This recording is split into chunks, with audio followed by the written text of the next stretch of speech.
साथियों को राम राम नमस्कार। उम्मीद करता हूँ आप सभी बहुत ही बढ़िया होंगे। इस वीडियो में हम बात करने वाले हैं रेलवे की नई भर्ती के बारे में, यानी कि रेलवे की एनटीपीसी की भर्ती के बारे में आप सभी को मैं बताने वाला हूं, जिसमें 20,000 पदों पर भर्ती होनी है। तो पूरी इंफॉर्मेशन आप सभी को इस वीडियो में मिल जाएगी कि इसमें सिलेक्शन प्रोसेस आपका कैसे कंप्लीट होता है, कौन सी पोस्ट के लिए आप अप्लाई कर सकते हैं, क्योंकि दो तरह की यहाँ पे पोस्ट होती है, एक आपकी 12th पास और एक आपकी ग्रेजुएट पास। तो कौन सी वैकेंसी के लिए आप एलिजिबल होंगे, इसका सिलेक्शन प्रोसेस क्या रहता है, सिलेबस क्या होती है, एज क्राइटेरिया क्या रहता है और कौन कौन सी वैकेंसी इसके अंदर आती हैं, तो ये सारी चीजें आप सभी को क्लियर हो जाएंगी, क्योंकि रेलवे की तरफ से ऑफिशियली इसकी डेट्स वगैरह क्लियर कर दी गई हैं। तो पूरी इंफॉर्मेशन इस वीडियो में आप सभी को देने वाले हैं, तो वीडियो को आप लास्ट तक जरूर देखें ताकि आप सभी को पूरी इंफॉर्मेशन मिल पाए, क्योंकि यहाँ पे one of the best post आप सभी को इस भर्ती में देखने के लिए मिल जाती है। तो आगे बढ़ते हैं और चैनल को सब्सक्राइब कर लेना, बेल आइकन पे प्रेस कर लेना, ताकि फ्यूचर में आने वाली हर एक जॉब अपडेट का नोटिफिकेशन आपको सबसे पहले मिलता रहे। तो यहाँ पे सबसे पहले आगे बढ़ेंगे और यहाँ पे सबसे पहले मैं आप सभी को बताना चाहूंगा कि देखिए, अगर आप 12th पास हैं तो आप केवल इन वैकेंसी के लिए अप्लाई कर सकते हैं। 12th पास वाले कैंडिडेट के लिए ये वैकेंसी आपकी निकाली जाती है, जिसमें अगर हम बात करें एज क्राइटेरिया के बारे में, तो यहाँ पे एज क्राइटेरिया आपका होता है 18 से 30। तो जो भी कैंडिडेट 18 से 30 साल के बीच में आते हैं जनरल ईडब्ल्यूएस कैंडिडेट में, वो इसके लिए अप्लाई कर सकते हैं। अगर आप ओबीसी कैंडिडेट हैं तो आप 33 साल तक अप्लाई कर सकते हैं, और आप एससी एसटी कैंडिडेट हैं तो आप 36 साल तक अप्लाई कर सकते हैं। साथ ही में अच्छी बात ये रहेगी कि 3 ईयर का रिलैक्सेशन भी आप सभी को मिलेगा।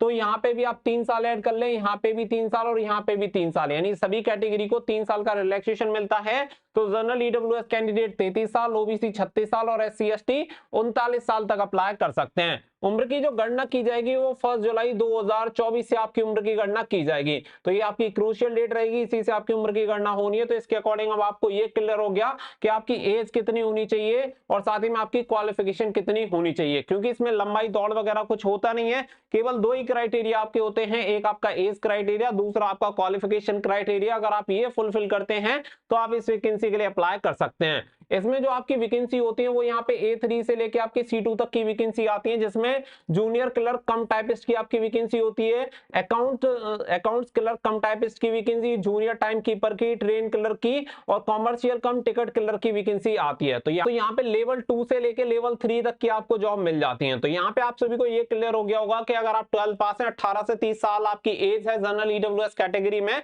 तो आप इन वैकेंसी के लिए अप्लाई कर पाएंगे। 3 साल का रिलैक्सेशन मैंने आप सभी को क्लियर कर दिया है। अगर आप ग्रेजुएट कैंडिडेट हैं, अगर आपने किसी भी स्ट्रीम में अगर ग्रेजुएशन कंप्लीट कर रखी है, तो आप इन वैकेंसी के लिए अप्लाई कर सकते हैं। स्नातक वाले बच्चों के लिए ये वैकेंसी होती है। इसमें आपने किसी भी स्ट्रीम में क्वालिफिकेशन कंप्लीट कर रखी है और आपकी नॉर्मली एज कितनी है, 18 से 33 साल जनरल एंड ईडब्ल्यूएस कैटेगरी में, और अगर आप ओबीसी कैंडिडेट हैं तो आपकी कितनी हो जाएगी, 36 साल, और अगर आप एससी और यहाँ एसटी में आते हैं, एससी और एसटी में आते हैं तो 39 साल। साथ ही में सभी में 3 साल का एज रिलैक्सेशन भी आपको ऐड कर लेना है। एज क्राइटेरिया आपका सेम रहेगा, जुलाई 2024 से आपका उम्र की गणना की जाएगी। तो यहाँ पे आप सभी की जो स्नातक वाली वैकेंसी होती है वो ये वैकेंसी रहती है, जिसमें ट्रैफिक असिस्टेंट आप सभी का हो गया। यहाँ पे लेवल 4 से स्टार्ट होता है, लेवल 6 तक आपकी सैलरी जाती है, यहाँ पे आप सभी देख सकते हैं। और गुड्स गार्ड हो गया, सीनियर कॉमर्शियल कम टिकट क्लर्क हो गया, सीनियर क्लर्क कम टाइपिस्ट हो गया, junior account assistant cum typist हो गया, सीनियर टाइम कीपर हो गया, कॉमर्शियल अप्रेंटिस हो गया एंड स्टेशन मास्टर हो गया। ये सभी जो वैकेंसी आती हैं वो आती है ग्रेजुएट पास कैंडिडेट के लिए। तो दो तरह की वैकेंसी हो गई, 12th पास वालों के लिए और ग्रेजुएट पास कैंडिडेट के लिए। तो इसके अकॉर्डिंग आप सभी को अपनी एलिजिबिलिटी समझ में आ गई होगी कि आप कौन सी पोस्ट के लिए एलिजिबल रहेंगे और कौन सी पोस्ट के लिए आप अप्लाई कर सकते हैं। अब इसके अकॉर्डिंग आप आराम से डिसाइड कर पा रहे होंगे। इसके अलावा अगर हम यहाँ पे हम बात करें तो देखो, सबसे पहले यहाँ पे क्या है, आपका स्टेज 1 जो सीबीटी एग्जामिनेशन होता है, ऑनलाइन एग्जामिनेशन होता है, ये आप सभी का होता है। यहाँ पे ऑनलाइन एग्जामिनेशन में टोटल 90 मिनट का आपका एग्जाम होता है, जिसमें टोटल 100 क्वेश्चन पूछे जाते हैं। जनरल अवेयरनेस के 40, मैथमेटिक्स के 30 और जनरल इंटेलिजेंस एंड रीजनिंग के 30 क्वेश्चन। टोटल मिला के नंबर ऑफ क्वेश्चन हो जाते हैं 100 और 100 मार्क्स आप सभी को दिए जाते हैं। तो ये हो गई number of question and number and marks की बात। साथ ही में 1/3 की आपकी नेगेटिव मार्किंग होती है। इसी के बेसिस पे आप क्या है, सेकंड स्टेज जो आप सभी की होती है, आप उसके लिए क्वालिफाई होते हैं। अगर यहाँ पे हम सेकंड स्टेज देखें तो सेकंड स्टेज आप सभी का सिलेबस ये रहता है, सेकंड स्टेज भी आपका सीबीटी एग्जामिनेशन होता है, जिसमें टोटल आपके 90 मिनट होते हैं। नंबर ऑफ क्वेश्चन की बात करें, जहां सीबीटी 1 में आपके स्टेज 1 में 100 क्वेश्चन होते हैं, यहाँ पे आपके नंबर ऑफ क्वेश्चन इंक्रीज हो जाते हैं, 120 क्वेश्चन हो जाते हैं। तो 50 क्वेश्चन जनरल अवेयरनेस, मैथमेटिक्स के 35 क्वेश्चन और रीजनिंग के 35 question, number total of number हो जाते हैं आपके 120, और 120 मार्क्स आप सभी को दिए जाते हैं। साथ ही में 1/3 की आपकी इसमें भी नेगेटिव मार्किंग रहती है। इसके अलावा अगर हम यहाँ पे बात करें तो कुछ पोस्ट आपकी ऐसी हैं जिसके लिए आपका सीबीएटी भी करवाया जाता है, ये सभी के लिए नहीं होता है। यहाँ पे 2 पोस्ट आपकी होती हैं, जिसमें एक आपका ट्रैफिक असिस्टेंट हो गया, एक हो गया स्टेशन मास्टर। अगर आप इन 2 पोस्ट के लिए अप्लाई करते हैं तो कंप्यूटर बेस्ड एप्टीट्यूड टेस्ट आप सभी का होता है। ऐसे कैंडिडेट जो traffic assistant and station master के लिए अप्लाई करेंगे उनके लिए कंपलसरी होता है। साथ ही में यहाँ पे आप सभी को बताया गया है कि क्वालिफाइंग मार्क्स आप सभी के यहाँ पे रहते हैं कि मिनिमम स्कोर आपको इतना करना पड़ेगा। ये सारी चीजें आप सभी को यहाँ पे बता रखी है, इसके अकॉर्डिंग आपको क्वालिफाइंग मार्क्स भी दे रखे हैं। अब यहाँ पे इसके अलावा एक और स्टेज आपकी होती है, वो होता है स्किल टेस्ट। यानी कुछ पोस्ट आपकी ऐसी हैं जिसमें आपको टाइपिंग आनी चाहिए, और अगर आप उन पोस्ट के लिए अप्लाई करते हैं तो आपको टाइपिंग टेस्ट क्वालिफाई करना होता है, जो कि केवल क्वालिफाइंग नेचर का होता है, मेरिट में इसके नंबर ऐड नहीं होते हैं। जैसे कि अगर आप यहाँ पे देखेंगे, अगर यहाँ पे आप इंग्लिश में टाइपिंग देते हैं तो आपकी स्पीड होनी चाहिए 30 वर्ड पर मिनट, और अगर आप हिंदी में टाइपिंग देते हैं तो आपकी 25 वर्ड पर मिनट स्पीड होनी चाहिए, और ये आपकी कंप्यूटर पर टाइपिंग होती है। बात करेंगे कौन कौन सी पोस्ट के लिए टाइपिंग होती है, तो इसमें आपका होता है senior clerk cum typist, junior accounts assistant cum typist, and आपका senior time keeper, junior clerk cum typist, accounts clerk cum typist, and the junior time keeper. Typing skill test इन सभी पोस्ट के लिए होता है, जो कि क्वालिफाइंग नेचर का होता है। वो मैंने आप सभी को सारी चीजें यहाँ पे क्लियर कर दी हैं। इसके अलावा अगर हम यहाँ पे बात करें तो मैंने पोस्ट वाइज सारी डिटेल यहाँ पे आपको दे रखी है कि 13 की 13 जो पोस्ट होती हैं उसमें कौन कौन सी चीजें होती हैं। जैसे कि आप सभी को बता दें कि सभी पोस्ट के लिए जो आपका सीबीटी 1 होता है, स्टेज 1 होता है, वो कॉमन होता है सभी एग्जामिनेशन के लिए। तो यहाँ पे सभी एग्जामिनेशन के लिए कॉमन एक एंट्रेंस हो जाएगा, जो कि आप सभी का एनटीपीसी के लिए रहेगा। तो ये एग्जाम आपको देना ही देना, इसके बेसिस पे फिर आपकी मेरिट बनती है।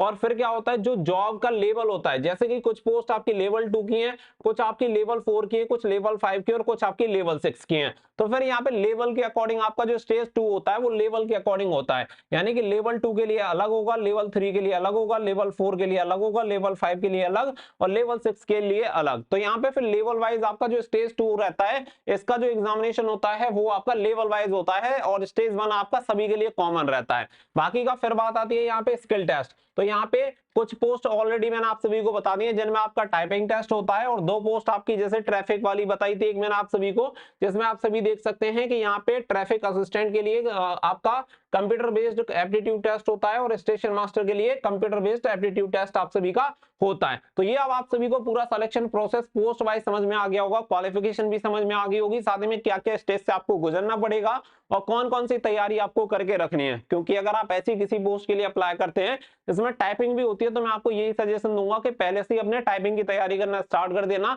मैक्सिमम बच्चे ऐसे होते हैं एग्जामिनेशन को क्वालिफाई कर ले जाते हैं और बाद में फिर उनकी टाइपिंग नहीं निकलती है, इसकी वजह से उन्हें डिस्क्वालीफाई होना पड़ता है। अगर ऐसा होता है तो दुख भी बहुत ज्यादा होता है, क्योंकि फाइनल स्टेज में आके आपको बाहर होना पड़ता है। अलावा यहाँ पे एग्जामिनेशन फीस आप सभी को बता दी गई है कि एग्जामिनेशन फीस सभी कैंडिडेट के लिए यहाँ पे 500 रुपए रहती है। अगर आप एक्स सर्विसमैन है, SC ST कैंडिडेट हैं, या फिर आप फीमेल कैंडिडेट हैं, या PWD कैंडिडेट हैं, आपको 250 रुपए एप्लीकेशन फीस देनी होती है। ये 500 रुपए की 500 रुपए में से आप सभी को बता दें 400 रुपए एग्जामिनेशन के बाद रिफंड आ जाती है, और इन रिजर्व कैटेगरी में 250 रुपए आपकी पूरी फीस जो फीस होती है वो आपकी रिफंड आ जाती है एग्जामिनेशन के बाद। एग्जामिनेशन कौन सा, जो आपका स्टेज 1 का एग्जामिनेशन होता है, इसी में पार्टिसिपेशन करने के बाद ही आप सभी की जो ये फीस होती है वो रिफंड का प्रोसेस करवाया जाता है ऑनलाइन, और ये आपकी फीस हो जाती है रिफंड।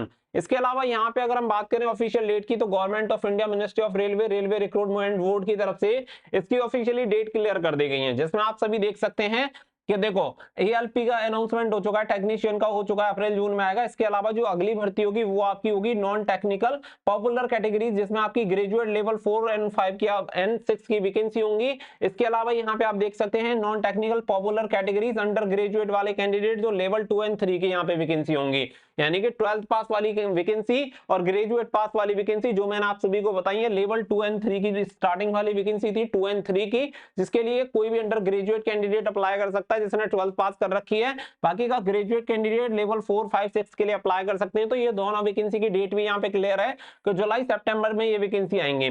तो जुलाई के सेकंड वीक में लगभग आपको ये वैकेंसी देखने के लिए मिलेंगी। तो आप ये मान के चल सकते हैं कि देखो अभी आपका फरवरी चल रहा है, तो मार्च अप्रैल मई जून, तो आप ये 3-4 महीने बीच में मान सकते हैं। इसके बाद जैसे ही आप सभी को पता लोकसभा इलेक्शन के तुरंत बाद से ये नोटिफिकेशन रिलीज कर दिया जाएगा और इस भर्ती का शेड्यूल भी ऑलमोस्ट क्लियर है कि आप ये समझ के चलो कि मिड 25 में ये vacancy with in a year आपकी कंप्लीट हो जाएगी, क्योंकि उससे अगले साल भी आपकी वैकेंसी आनी है। तो इसलिए आप इस बार रेलवे को सीरियस होकर तैयारी करिए, क्योंकि पंचवर्षीय योजना हो चुकी है रेलवे में खत्म, आप ये मान के चलो, क्योंकि अब हर एक साल के अंदर आपकी सभी भर्तियां आएंगी और सभी भर्तियां एक साल के अंदर कंप्लीट होंगी। उम्मीद करता हूं कि रेलवे एनटीपीसी की भर्ती के बारे में पूरी जानकारी आपको मिल गई होगी। फिर भी आपको अगर कोई डिटेल चाहिए या कोई भी डाउट है तो आप कमेंट कर सकते हैं, और डेली रेगुलर अपडेट पाने के लिए आप हमारे टेलीग्राम चैनल से कनेक्ट हो जाना, जिसका लिंक वीडियो के डिस्क्रिप्शन में दे दिया। बहुत सारी इंफॉर्मेशन हम डायरेक्टली आप सभी को टेलीग्राम पर प्रोवाइड करा देते हैं। मिलेंगे नेक्स्ट वीडियो में, फिलहाल के लिए बस इतना ही। तो थैंक यू फॉर वॉचिंग। जय हिंद, जय भारत।